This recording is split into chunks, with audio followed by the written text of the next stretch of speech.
Well, hello guys, it is that time once again for another edition of Odds and Ends, where I read you some really weird news stories from all over the world, and hey, they don't call it Odds and Ends for a reason, you know? And yes, I know I am extremely late with this edition. It is almost time for the next edition of Odds and Ends, but, well, let's just say I've had some really rough times. Just put it at that though. So aside from that, I have it right here in front of me, and I'm sure you guys are anxious to hear what's going on in the world, so without further ado, let's get to it. Our first story comes out of Colorado, where a waitress at an Applebee's in Lakewood was shocked to discover she was a victim of identity theft, a fact only she discovered when a customer handed her her own ID. Brianna Pretty had her wallet stolen, complete with cash, credit cards, and her driver's license on the night of February 13th. She reported the loss to the state and to her bank. 2 weeks later, she was on the job at Applebee's when she carded a customer and the woman handed over a very familiar driver's license. Quote, "I was shaking like crazy," Pretty told Denver's KUSA 9 News.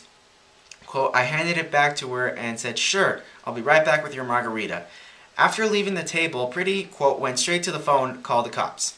Lakewood police arrived minutes later and arrested the customer, whose name has not been released, on suspicion of theft, identity theft, and criminal impersonation. Quote, 'Dumb criminal,' Lakewood police spokesperson Steve Davis told 9 News. Quote, 'That's the first thing that comes to mind.' In addition to the stolen ID, the customer was also found to be in possession of narcotics. Quote, she's in quite a bit of hot water. Davis added. Pretty claims the woman didn't even look like her. Plus, as she told 9 News, quote, 'You don't hand somebody their own ID as a fake.' Pretty much what they said in a nutshell in this story.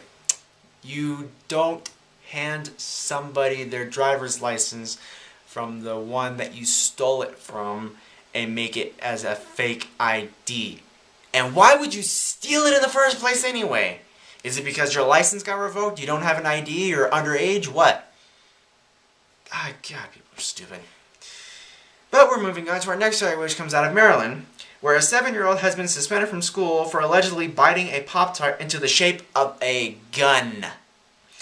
Josh Welch was suspended for 2 days from Baltimore's Park Elementary under the school's zero-tolerance policy towards weapons. Quote, "All I was trying to do was turn it into a mountain, but it didn't look like a mountain really, and it turned out to be a gun, kinda," Welch told Fox affiliate WBFF. The second grader admits to munching on the strawberry toaster pastry during school hours. Quote, "It was already a rectangle, and I just kept on biting it and tore off the top, and it kind of looked like a gun, but it wasn't," he explained.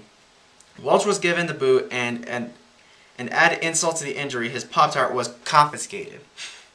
A letter was sent home to other parents explained that the boy was suspended for using food to, quote, "to make inappropriate gestures." Josh's father, BJ Welch, called the suspension, quote, "insanity," adding, quote, "I mean, with all the potential issues that could be dealt with at school, real threats, bullies, whatever the real issue is, it's a pastry, you know?" I agree with the dad. It is a pastry, for God's sakes. Why in the fucking world would you decide to suspend a 7-year-old from school because he made a pastry, a Pop-Tart, look like a gun when he was turning it into a mountain, okay? It's better than bringing a real one to school, alright? If he did, that would have been completely different. But a pastry is something that you eat.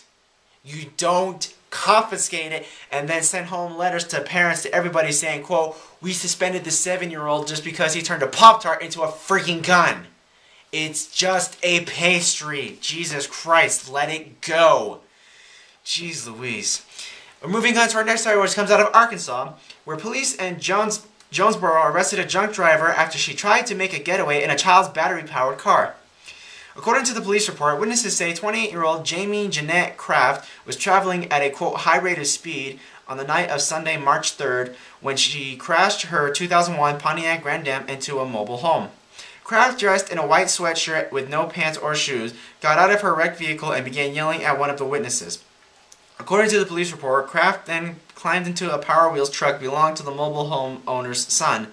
The man told police he grabbed his kids and took them to his parents' house. When he came back out, Kraft was still trying to get away in the tiny vehicle. The child's father made her get out and she walked to her mother's house. That's where police located her, describing her demeanor as, quote, irate and very intoxicated. The arresting officer administered a portable breath alcohol test and Kraft gave a reading of .217, nearly 3 times the legal limit. She was taken to Craighead County Detention Center and held on charges of DWI and leaving the scene of an accident. Really? You think that getting away in a Power Wheels truck was going to help you escape from your scene of the crime? Sorry, not going to happen, especially when your blood alcohol level was .217. .217! 3 times the legal limit in Arkansas. Wow. Way to go, lady. Way to freaking go. And our final story, which comes out of Pennsylvania, where a poor redemption of the Fresh Prince of Bel-Air theme song almost landed a Pittsburgh area teen in jail. The Times Online says 19-year-old Travis Clausen had an appointment with the eye doctor scheduled for earlier this month. When the receptionist called to confirm, she got Clausen's voice message, which apparently consists of him singing part of the theme song to the classic Will Smith sitcom. The receptionist, believing that Clausen's message boasted of shooting some people outside of the school, immediately hung up and called 911. Police contacted Ambridge school officials, which eventually resulted in a countywide lockdown. Unable to locate the teen, Ambridge police resorted to simply calling Clausen, who informed them he was in school's guidance office. Police surrounded Ambridge Area High School and arrested Clausen. His locker was searched, but no weapons were found. Probably because the lyrics to the Fresh Prince of Bel-Air actually saying shooting some b-ball outside of the school. No charges will be filed against Clausen.